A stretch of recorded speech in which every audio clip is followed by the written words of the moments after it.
Welcome to the Modern Homesteading Podcast. We have allowed ourselves to become so disconnected and ignorant about something that is as intimate as the food that we eat. Be prepared to grow your own for victory. God said, I need somebody strong enough to clear trees and heave bales, yet gentle enough to yean lambs and wean pigs and tend the pink-combed pullets who will stop his mower for an hour to splint the broken leg of a meadowlark. So God made a farmer. Hello and welcome to the Modern Homesteading Podcast. I'm your host, Harold Thornborough, and glad you're joining me today. Hey, we have a great one for you today. We got Kevin and Heather O'Rourke from Bare Bottom Acres joining us, and I had an interview with them earlier today, and I'll let you listen in on that. And just had a great conversation with them, and I think you're really going to enjoy it. Before we jump into that, though, we've had a real cold snap around here, and so we've been doing a lot of the indoor homesteading stuff here lately. I've been working in the house, working in the garage, and matter of fact, just today I just done a lot of work on my truck. Done a tune-up on it, an oil change, and just did a few things on it, and it's the kind of things you do when the weather outside isn't right. So we do a lot of our indoor stuff, when we get these real big cold snaps. But it looks like it's going to warm up over here the next few days. And I'm really hoping to get outside and start prepping some of these garden beds. I'm really looking forward to it. I'm actually building some new ones, tearing down a couple that are in one location and building in a different location. So I'm really excited to get started with that. So hopefully here in the next few days, few weeks, we'll really be able to get the weather right and take advantage of that and get some stuff done. So I'm hoping it's going to happen pretty soon. I'm really getting eager, like a lot of folks are. I'm getting to where just looking through seed catalogs isn't satisfying anymore. I'm wanting to get my hands in some soil.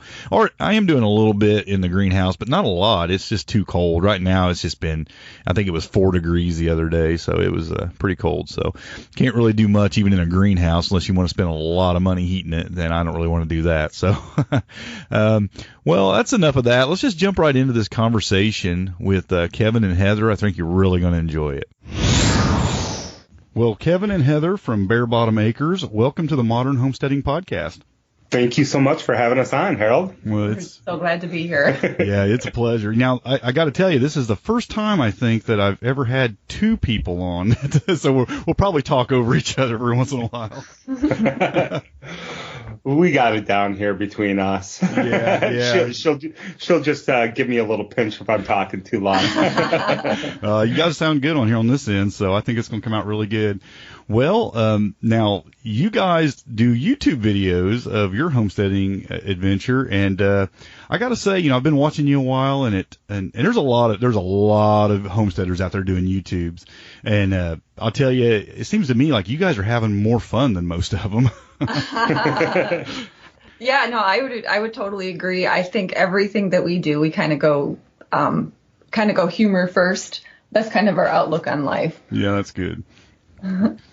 Yeah. Now, how did you? End up Bare Bottom Acres? You just decided to start homesteading one day. Is it something you were raised to do, or how'd you end up here? Well, I'll let Heather start with this one.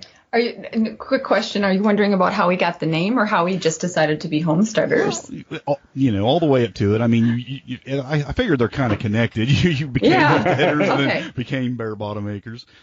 Sure. Okay. Well, he and I would say Kevin and I are incredibly different people. And I think, like you said, you've been watching some of our videos and you've seen our differences. Mm-hmm.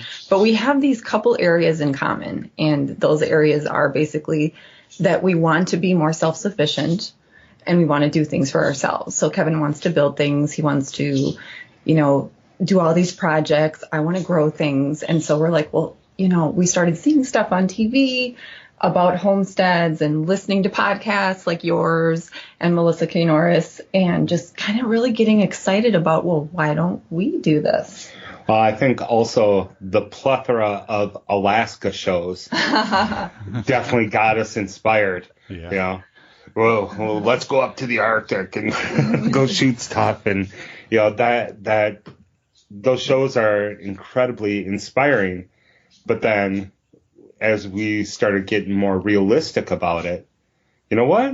Northern Minnesota is probably a lot like Alaska. Alaska's probably warmer. Yeah, I was getting ready to say, aren't you guys in the Arctic already? No polar vortex this year, but yes, Minnesota has a reputation, and usually once a year it comes and bites you. You know, that cold wind and everything. So you do have to prepare for that. Yeah, absolutely. We were already below zero, and we had a 50-degree temperature drop. So that kind of explains things, what just happened yesterday. Yeah, we had a little bit of a taste of that down here in Indiana. We had a big temperature drop, but it's on the rise now, so we're good. So it was just one day. I mean, how long have you guys been pursuing the homesteading? I would say like really gung-ho pursuing it for maybe 2 years now. I would say maybe like a year and a half. I mean, the big thing is, you know, we did a video on it. I'm not sure if you watched it, but, you know, we had spent a little bit of time away from each other. Mm-hmm. And it was about 7 months. And so as we're taking this time, we both started having kind of the same dreams. You know, I'm a city kid. I grew up in the suburbs. Only child. My father passed away when I was 5. So, you know, there wasn't a lot of time in the garage. There wasn't land to work on. There wasn't any of those skills. But as we spent time away, I really just dreamed of having a garage where I could do woodworking projects and have the time and, you know, start a project and leave it for a year and nobody touches it. And, you know, right. You don't have to move bikes around in the garage or any of those things. And, you know, Heather had kind of the same dreams. So as we got back together and we were discussing all of that, and like, really? You feel the same way? And it's like, okay, let's make this a tangible thing. And the other thing that kind of coincides with it is Heather went to school or back to school and got a master's in nursing degree. Mm-hmm. So when she completed that, I had spent some time with some friends for a 40th birthday party. And one of my friends was in a similar situation. His wife went back to school for nursing. She's doing really well. They got a ton of extra income. And what did they do? They went and bought a bigger house, a more expensive house, more rooms, and had to equip it. And it wasn't, you know, they didn't feel like they were in their house for the next 15 years. They were maybe a little bit over their head. So it was a great life lesson for us in that, you know, now all of a sudden, let's not upgrade our house, but we started saying, well, let's upgrade our land. We're aching for acres. Yeah. And so that is, you know, we started looking around the Twin Cities on acreage, and it was so expensive, but we wanted to get started. And so Heather's parents bought some land up north. We kind of drew a circle around their property, 30 miles, and we just said, okay, well, one day, let's go take a look at properties. So we looked at like 7 or 8, and it's amazing. She so many times she holds me back, but when it comes to this homesteading thing, she's just all in. And so we're jumping off the diving board into the deep end. Yeah, you don't want to be looking through a seed catalog. You can't. I'm just like, I'm going to get this. I'm going to get this. We're going to grow that. We're going to grow that. The mailman is quite busy these days delivering seeds to us. Yeah, I've seen a couple of those videos recently too. You guys definitely have your seed collection building there. So you did end up buying some acres though, didn't you? We did. We ended up finding 40 acres. And, you know, it's kind of funny when we say up north because people who aren't from here, they're like, you're in Minnesota when you're going north. We're actually moving to zone 3. Oh. Yeah. It's like, it's really, really cold up there. But the land that we found has everything that we want. You know, it's basically raw land. There's ruins of an old homestead. There's the shallow well that's there. But there's a creek. There's beaver pond, there's acres of forest, there's open field, so it's got this mix of everything that we just so ideal. And so even though it's cold and it's going to limit some of the perennials and things that we can grow, sure. we just saw so much potential in it. Yeah. But that's where, you know, you do time management and there's tons of projects that you want to do during the summer, right? But you can't because time with the sun is so valuable. Well, you can kind of hibernate and do some of those projects if you have a good space and prepare for the coming season is the way we look at it. Yeah, yeah. Well, it sounds great in the summer. It is.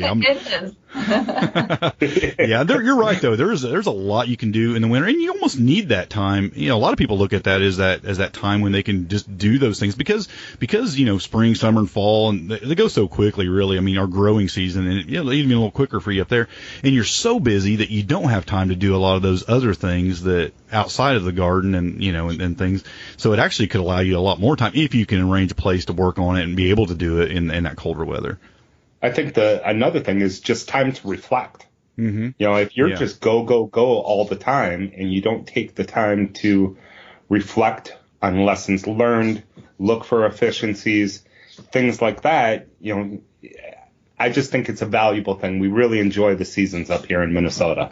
Yeah, yeah. Now, you haven't moved to this new property, though. You're still living in town? That is correct, yes. So we have children, Ozzy and Sammy, and our boy loves the Twin Cities. And when we get him up there, there's kind of a process as he lets go of the video games and starts to get into nature and everything like that. But I moved around a lot when I was younger, and I think it's just so important for them to feel that they have a home, and we'll work on them over time. And once testosterone kicks in, you know, who knows? And, you know, he starts looking at college and everything like that. He's so smart that you can start taking college classes now in like 10th grade and everything like that. He's doing so well that maybe he'll allow us to move up there faster. Yeah, I get that. Yeah. Well, I guess I would say too, I mean, yes, we're not living up there, but during the summertime, basically any time that we have off, we're driving that 150 miles. We're up there for a couple of days at a time, spring, summer, and fall, doing projects. We're building, we're in the process of building a shipping container cabin, it's watertight now. So that's exciting. You know, so places to live.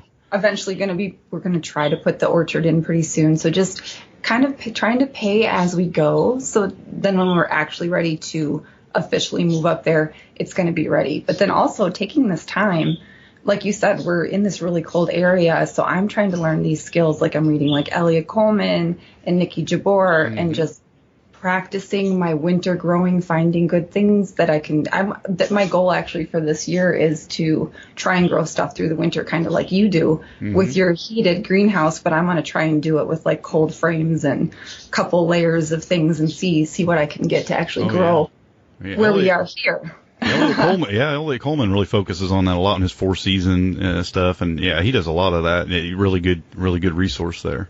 Yeah. Well, what kind of things? We'll go back to that property in a minute. Let's talk about the things you're doing right where you're at. Okay. Well, I think that started probably 3 years ago. I'm trying to think of how many Mother's Days in a row that I built a raised bed for Heather, and you know what? She really likes it. Guess what you're getting for the next Mother's Day? Another raised bed. She's like, bring it on. So I think there's maybe spot for like 3 more. But our property here is next to a historic building. So if you see in our videos, there's just this beautiful old building. That's not ours. But our house is built on the garden of it. So we started off with just this beautiful garden bed, and it just kind of grew from there. And so my job is to build stuff for her to play around in. Didn't some of that even start off as like an ornamental garden? I think I seen a video about that one time where it was some ornamental stuff and you kind of changed it over to edible. Yeah, I mean, when we moved in, it was this huge, beautiful, completely perennial garden, and I'm like, well, I can't eat all this, so I started ripping some of it out. Well, now that I think about it, I kind of redid that garden, 5-6 years ago, put in the mulch that you didn't like, everything like that, and then once we made that first raised garden bed, more and more vegetables. But I mean, kind of the way that I'm approaching it here, everything that I'm doing here as far as gardening, and my daughter, Sam, we're starting to call her Sam the garden kid because she's gung-ho all about the gardening too. So she's really helping a lot with this. And, that's great. But it is so fun to watch her just eyes light up and she gets so excited. But what we're kind of doing here is we're treating it like an experimental kind of. So we're not we can't really practice growing things for production because we don't have the space here. So what we're doing is we're trying just a ton of different varieties of things so that once we can kind of nail down the things that we want to, so then once we move up there, we'll kind of have the methods and the varieties and the things. Because it's zone 4 here, not zone 3, but it's pretty close. The growing season's a little bit longer, but I figure if it can work here, it's probably going to work up there. Yeah, that's perfect. Yeah, I've always said that too, that, even if you aren't at your dream property right now, there's so much you can do right where you're at, and it's a great time to really hone on those skills and figure out the things that you want to do and want to learn and get better at. And it's just a perfect time for that. I totally agree. And I think that's why Kevin and I both like your podcast so much, is because that's all what you're doing. You're talking about like your quail and all these things that you're doing. And your yard, is it like a quarter of an acre? How big is it? It's close to a quarter an acre now, but that just this year, but it was a tenth of an acre for. Okay, because I knew they added on to it. Yeah. We bought the property next door to us and doubled it, but yeah, it was a tenth of an acre. But that is such a great example for anybody who wants to start right now. Start where you are. Start in your yard. Yeah, there's just so much you can do. I mean, there's things that, even on this small of a property, there's so many things I'm not even doing yet, that I could do. And, you always want to weigh that out. You don't want to end up looking like a cluttered mess, where you got too much going on. But there's still things you can do. I mean, even as much as I'm doing here, I always think, I could do this and I could do that, but there's so many people that look at that small property and go, I can't do anything here. I might as well just wait till I get that 40 acres. Well, yeah, you even have a pond. I never would have thought of putting a pond in. That's so cool. Yeah, we're not catching fish out of it, but it's nice to look at. Yeah. But, when people think about their property being too small to get started, one of the first raised beds that I made for Heather was right by the sidewalk. Mm-hmm. And so it's amazing once you put something like that out there in the community, how many people stop by and ask questions. We're lucky enough in our neighborhood to have the sidewalk that goes around the property, and we get a lot of people, for our small town, a lot of people coming by. And if we're out there, we're expecting a 15, 30-minute conversation because everybody's really excited when they see stuff like that growing. Oh, yeah, definitely. I know that when I'm out driving around and I see a small greenhouse in somebody's backyard or a garden in the springtime, I'm like, I just practically stop the car and I'm staring and see what they're doing. I do the same thing. I have stopped a couple times actually and gotten out and looked. I'm like a creeper. Yep. I'm the same way. We're sick That's people. Perfect. Yeah. Well, that's great that you guys are doing what you can there, and I'm sure there's more things you could do there. But you do have a 40-acre property that you're really starting to hone in on and think about, and put a lot of your energy into, especially in the summertime. And so you're already starting to think about some of the things you're going to be doing up there. You already mentioned you're working on an orchard. You want to put an orchard in. You started building up there. What are some of your plans for that property? Are animals? Of course you're going to have a vegetable garden and a perennial garden and an orchard, but what kind of animals are you planning on maybe raising?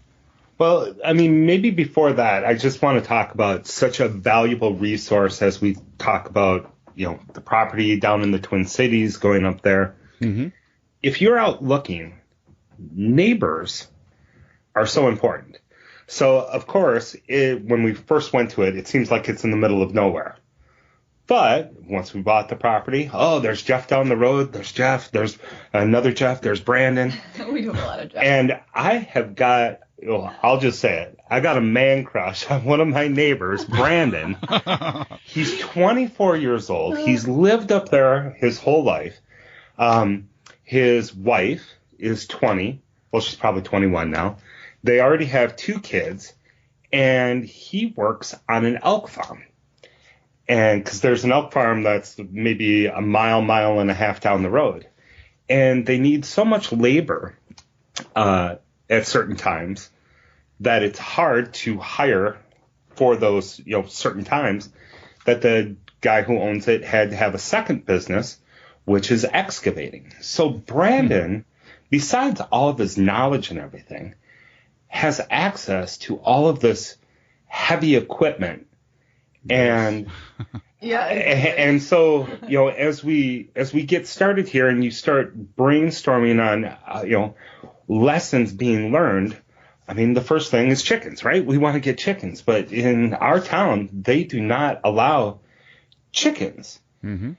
So we're working on, building that relationship with them where maybe we buy the chicks, get the chicks all ready, learn all of that stuff. We build a coop up there. We fence it off, all of those things. We buy the feed, and then we work it out with them. When we're up there, we're going to take care of the chickens. But when we're not, they're already out in their yard. They're already doing gardening. They're feeding their animals and everything. Hey, stop by, feed ours. And we'll work it out. If we get one chicken and they get 100 chickens out of the deal, that's fine with us.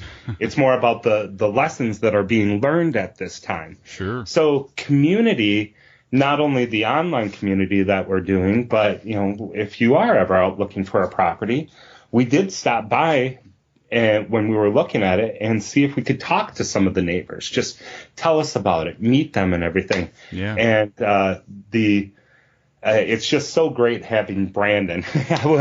As I was working on a project up there, I had my DeWalt tools and batteries and everything, and I was just chewing through them. So he put out an electrical cord, and I'm going back and forth between the properties, getting the batteries ready. And I'm coming back, and I see this huge dump truck, like not just a dump truck, but one of those big dump trucks coming down the dirt road. Then I look behind it. There's a full-size excavator behind it. Oh. And then he gets closer. Hey, Kevin. Hey, it's Brandon. Whoa, got access to all of this equipment and everything. And I just started drooling. I just wish that we could just stop and, I'll be Brandon's buddy, and he could just tell me to lift stuff and drive big trucks.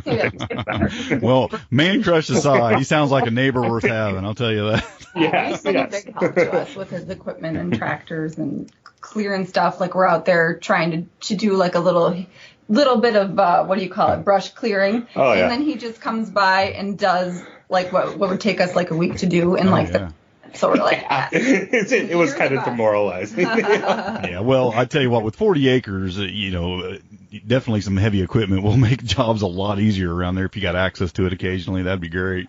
That's going to be an eventual down the road thing. We're going to have to get a tractor or something. Yeah. Yes. Yeah. So Harold asked what animals, so chickens, what other animals have we been thinking? We went down quite a rabbit hole. Yeah. Sorry about that. That's great. I have my stories poultry guide that I've been looking through. I've heard Muscovy ducks are awesome. I'm partial to ducks, and we have these. So I'm liking Muscovy ducks. I'm liking runner ducks, which are more for eggs, but I don't know. I think they're adorable. But, we're looking at goats, and I mean, the one thing that we have to think of is we're going to have the safe income from Heather with nursing. Her skills will transfer up there. We're close, driving distance to a couple of hospitals.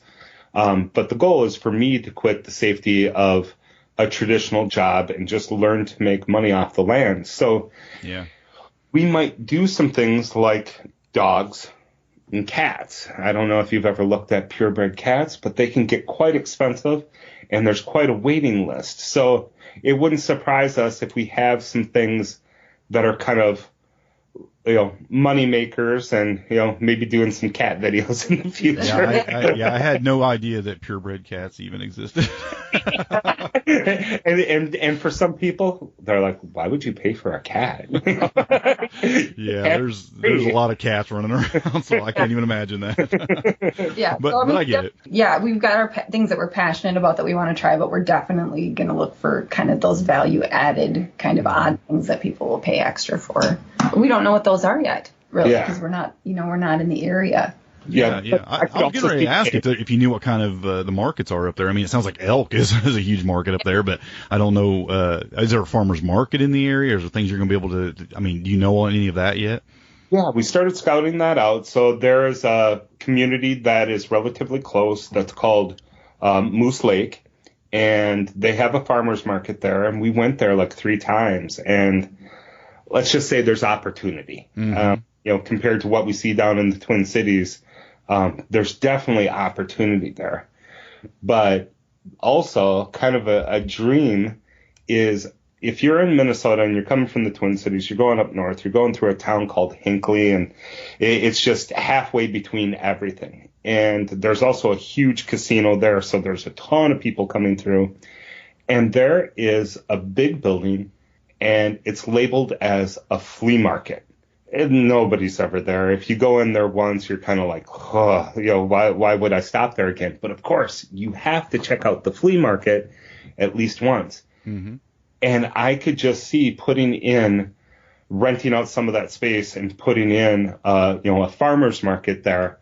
And I think there's just so many people that come through. And after, you've been at the casino, stop by and get some tomatoes. Yeah, absolutely. Well, you even mentioned that you're, trying to acquire or have some building skills, maybe even building some things and selling things like that.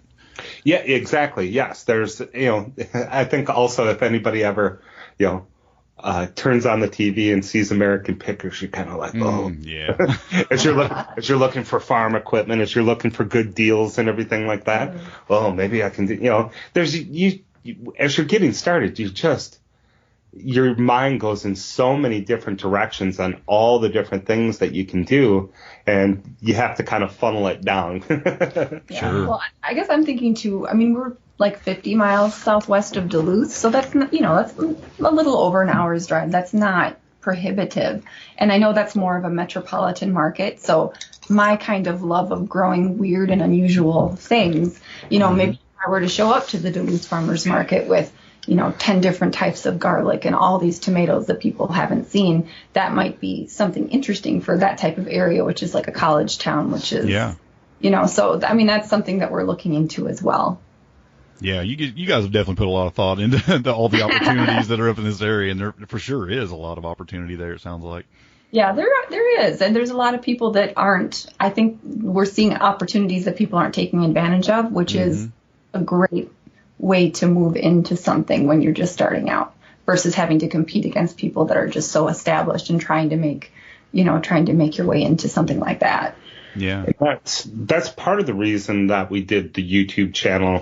One is to kind of document everything that we're doing for, our kids and for our grandkids and all of that, but also transparency of, farm to table. Mm-hmm. So once we're up there and, they can see how we're amending the soil, everything that we do in the whole process. Because if you go to a butcher and, you take a look at some meat, do you trust all of the labeling? Is there, if you give somebody a choice between an extra $100 for every head of cattle because you say that there's no antibiotics that have been fed to them, they're going to take the extra $100 and they're going to sign the release form. So we just want to have transparency in everything that we do and be able to charge, 50 cents more per cucumber or whatever it is, whatever the market comes out to be, because we have that transparency. So we kind of, the YouTube channel right now is humor, but it will evolve to be a marketing tool for us. Yeah, I think of like Joel Salatin, his transparency and how that benefits him. He's just, he has this open farm where people can come in and see how they do everything, how they raise the animals, how they butcher the animals, how they do every part of it. And I think it's part of what makes him and his farm so successful. Oh, absolutely. I think that's the whole reason why he basically has this cult following. Yeah, exactly. He does. Because it's hard to find it anywhere else. Right. That's to open up your doors for that transparency. You have to have the right personality and everything like that, to deal with the public and not take any shortcuts. And it removes all doubt as to how this animal was raised and, and just everything about it. You go to a farmer's market and somebody tells you a certain thing. I mean, if you don't know your farmer, if you don't know that person, you don't know for sure if it's, what they say it is. But when they're, if you have an open farm where you can go in and see it done, there's no doubts. So people feel really confident in buying from someone like that.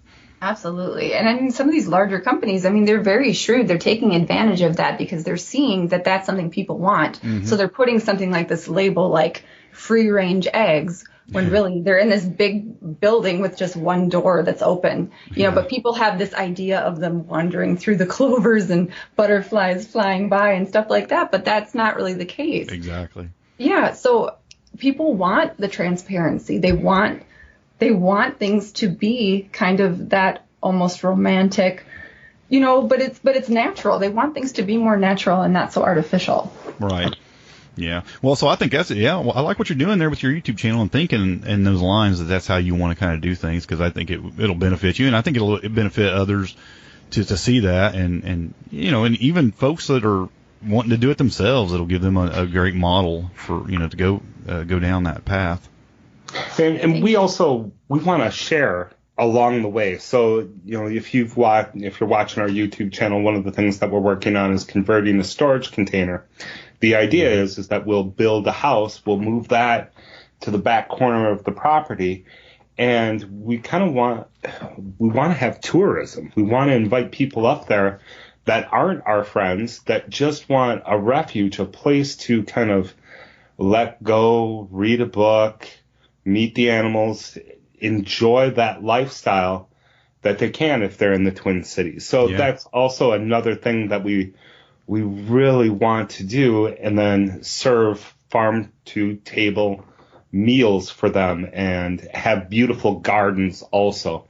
So as we do up the property and everything, beauty, aesthetics, things like that will also be a part of it, not just how many beds can we fit in and square footage and things like that. Right. And I'm also just thinking about, it's 40 acres, and just, aside of running a business or anything else, just being a homestead, having a place that provides for your needs. I'm thinking about things like hunting. It sounds like it could be a great hunting ground. It's almost a great hunting ground. I actually, I grew up fishing since I was a little kid, and I've done a lot of outdoors stuff, but I never wanted to hunt until this year, actually. I went hunting for the first time. My dad took me hunting on our property. We actually, since we've got so much space, and we've got a lot of the things that the deer want, we've got the water and the trees and the bedding areas and all that. So he found a good spot. We set up this blind kind of by an apple tree, and we were waiting for the deer. And then we realized, we've got almost everything, but we don't really have much for them to eat other than an apple tree and, an acorn tree here and there. So that's something that we're going to do this year, is we're going to put a little bit more food sources in. But absolutely, I think it's going to be an amazing place to hunt. I love venison. I know Kevin's not a huge, he's like, do they have any cows walking through there that you can shoot? I'll go out cow hunting anytime. Anybody down for cow hunting? I'm down for that. Yeah, but no, I'll eat venison every day. I'm not a huge meat eater, but I love venison. Well, yeah, I was just thinking, of all the ways a property like that can provide, and it just seems like, did you say there is running water on the property, a lake or a pond? Yeah. We got a creek, and we've got beaver pond with a dam. It's kind of funny. But we also have actually a larger than average population of grouse up there. Now, I'm not sure about bird hunting, but that is another option. Mm-hmm. Yeah. Yeah, I didn't know if that was something you guys pursued or not, but, of course, I'm a hunter, so it's the first thing I think about when I think, 40 acres of woods, yeah.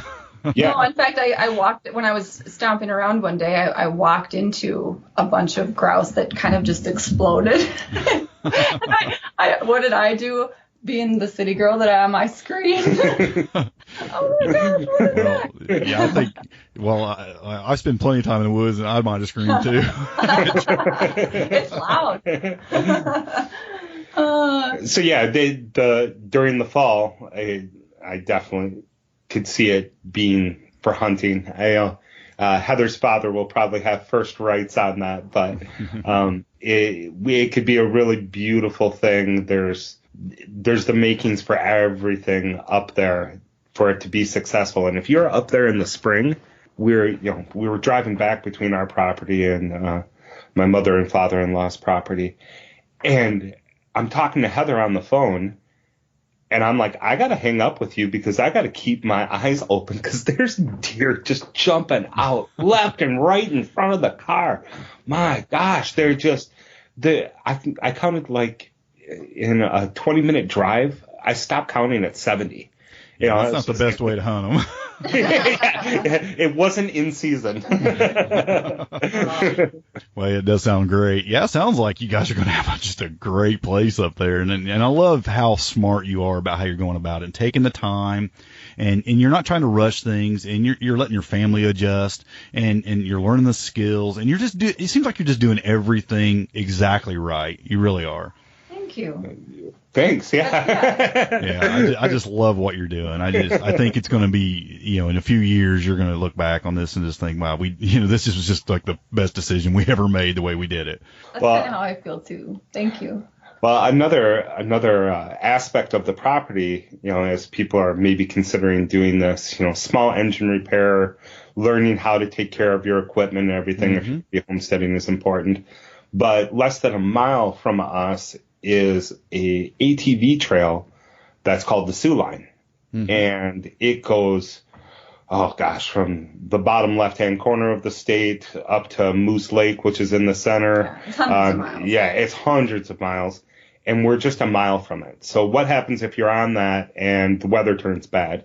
So with all the technology, with the Airbnb and things like that, we might be refuge also for people that are ATVing, or they want a home base from where to ATV from. So there's just a variety of different things that could attract people to the property and, share a little bit of community on our 40 acres.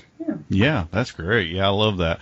So yeah, just another avenue of outreach and even possibly income and you're sitting there talking about, breakdowns on a trail and being out in there, and instantly my mind went to survival skills. It's definitely something else that you'll probably want to focus on up in that area because it sounds like it's pretty wide open and something you'll want to train and learn more about and just be more focused on that. Absolutely. I have very basic foraging skills. Yeah. And fishing skills and things like that. But we definitely could work on that. And I've got some books we could read. That's how it starts. Yeah. It's another thing that you have to think of as you're going back and forth between two properties. There's been, times where I go up there before Heather or Heather before I, and I have to think of, all right, if I'm going to pull out the chainsaw, especially not doing it my whole life, that I have to be extra careful. And if Heather busted me not having all of my protective gear on, she'd have a canary or whatnot. Yeah. So you do worry about those things because, there's not somebody close, and cell phone reception is not great by any stretch of the imagination. I don't know if there's such a thing as 0.25 of a bar, but that's about what we get on the cell phone. Just yell really loud. Yeah, exactly. Yeah. We're setting up string and funnels across the property so we can talk to each other. It definitely is things you have to consider. And I tell you what, and so many people, they talk about, getting into this lifestyle and living out in the middle of nowhere, no neighbors, nobody around, no cell phones, no nothing. And, I'm more of a modern homesteader. I'm like, there's some things that I like a little bit of security, and I like having a little bit of technology, and I like that around me, a little bit of that, and having neighbors and having some of that. And I understand people talking like that, but at the same time, we're people and we need some of that in our life, and you need that security as well. I think a property like that when you're out in the middle of nowhere is great on the side of a mountain, but I don't know if you could live there year round. We like the path that we're on, and the property is so much more than what we originally bought. It's just we couldn't ask for anything more. We are blessed with the decision that we made, and looking at all the different properties, there was a couple that were attractive, but they had some things against it. And now in retrospect, we just feel like we hit a home run. Yeah, absolutely. Well, I really admire it because it's like, if I ever, leave the town situation, it's probably how I'll do it too. Look for that piece of property, make it a slow transition, get things going out there for, a few years before we actually make the transition to move to something like that. It's probably how I would do it too, just because it's an easier transition on the family overall. And so I'm learning a lot watching you guys and hearing you guys talk about how you're doing it and paying attention to the neighbors and, and all the things you're looking at there. It's exactly how I'd want to do it if I do that one day. Yeah, and we love doing the videos, as you said, kind of the humor and everything in it. Yeah. But if you don't have a background in this, the first thing that you do is you start Googling it and you start looking at videos. Mm-hmm. And we just want to give back to the community. And I think one of the things that we share is we don't try to act like experts. There's no degree in homesteading that we have, Right. So I love to point out, hey, if I were to do this a second time, I'd do this, I'd do this, I'd do this. Because you can do all the research in the world, but instead, once you actually get your hands dirty on a project, that's where the real learning begins. And you have to give yourself that grace that, know that you're not going to do it perfect. Mm-hmm. But yeah, so we kind of share those things with our YouTube videos.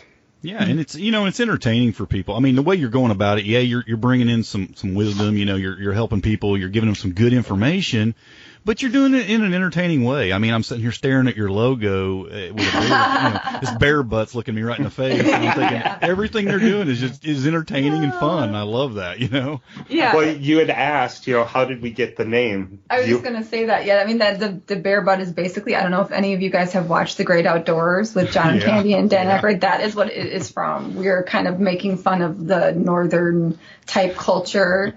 And yeah, that's where they basically shoot the bear in the butt. Yeah, John Candy at the beginning of the movie is telling a story. It's a scary story to the kids. And of course, they revisit it at the end of the story where this bear that has a bald head comes back to their cabin. And John Candy shoots it in the butt. Yep. And the kids just started rolling as this huge bear with a bear butt is running away. Yeah. And when we went up to the property, we bought it in the fall. And I went up there and, okay, the kids are young. We need to introduce this to them. We need to make it fun. So I went up there and I blazed some trails because nobody's been on this property for 20 years. No, it's like 40 years. It's been since the 70s. Yeah. It's been a long time. And either way, it's been a long time. So I go up there and we buy this brush cutter. I didn't use it properly. It took me way too long. But I blazed some trails through it. And then, okay, we're going to bring the kids the next day. And as we're walking along, right in the middle of it was this big pile of bear scat. Oh, wow. And it's like, okay, I guess we're not going to be tenting it. Yeah. And so the combination between those two helped us come up with the name and the logo. Plus also, it's a little cheeky. It's a little cheeky of a name. Didn't. Well, I like your sense of humor. I just like what you guys are doing, and you know what, you're doing your part in inspiring other people and helping other people, and you know what, you're learning a lot. And you're doing it your way, and I just think you guys are doing a great job. Thank you. Well, thank you so much, Harold. God, that just means a lot coming from you because we're like super fans. Well, a few years ago when I started doing this, and I was like, well, I got a tenth of an acre here, and I looked at people like, I don't know if you ever heard of them, but like the Dervais family, and they're out in California doing it on a tenth of an acre, and I would look at those people, and I'm thinking, okay, they're doing it, I can do it here, and I just think it's important for all of us, as many of us want to anyway, to take that information and take the things we're learning and the things we're doing, and pass that on and share it with others, and I love that you're taking that on and doing it yourself. I think there's, especially the older that you get, the more people that you talk to, the more you worry about food supply, the more that you're thinking about all of this. It is so important to just get started, just get going. And wherever you find inspiration, if it's from us, that's great. We definitely found it from you. We think it's wonderful.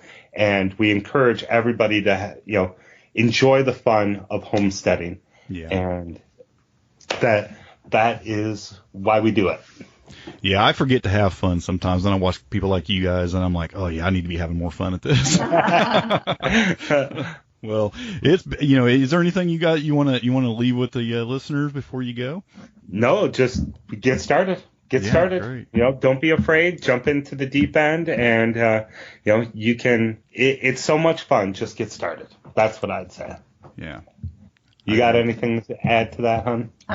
You can't see me because we're on audio. I'm just nodding my head. Yep. I think that's great. Kevin, wrap it up. and keep an eye on your gardener and their seed purchases. Don't make them spend your whole life. They can get out of hand. I have a friend lives not too far away from me, and every day he keeps posting seeds, and I'm going, wow, how many seeds do you have at this point? I mean, he has so many seeds. But I understand.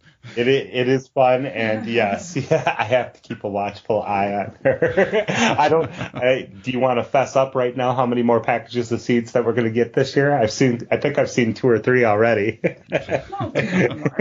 Looks like you're giving some away though too. So we just gave like over 50 a bunch of heirloom tomatoes in this contest we had, and that was pretty cool. The winner was very well deserving. Her husband had passed away, and she hated Valentine's Day, and we gave them away on Valentine's Day. I had no idea about the story of hers, and so she was like, "Oh my gosh, it made Valentine's Day wonderful because I have all these tomatoes." So.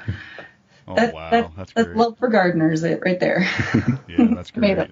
That's great. Well, you guys just keep on doing what you're doing, and I know you're going to do it well, and keep sharing with us all because we're really enjoying it, and I really appreciate you coming on today and sharing it all with us. You're great, Harold. We appreciate it. Thank you. Thank you. We'll talk to you guys later. Well, I hope you enjoyed that conversation. I know I sure enjoyed talking to them. They're having so much fun doing their thing up there, and I just, when I watch their YouTube videos, it's just fun. They're one of them families that when you just watch them, you just enjoy yourself watching them. And it makes you really want to enjoy homesteading more. So often we get wrapped up in the destination that we forget that there's a journey getting to that destination. And, we need to enjoy that journey. We need to spend time having fun. We need to remember that, life isn't all seriousness. We can have a little fun on the way. And, there's a lot of things we want to do. But some of those things may take years to accomplish. So you need to learn to enjoy it on the way there.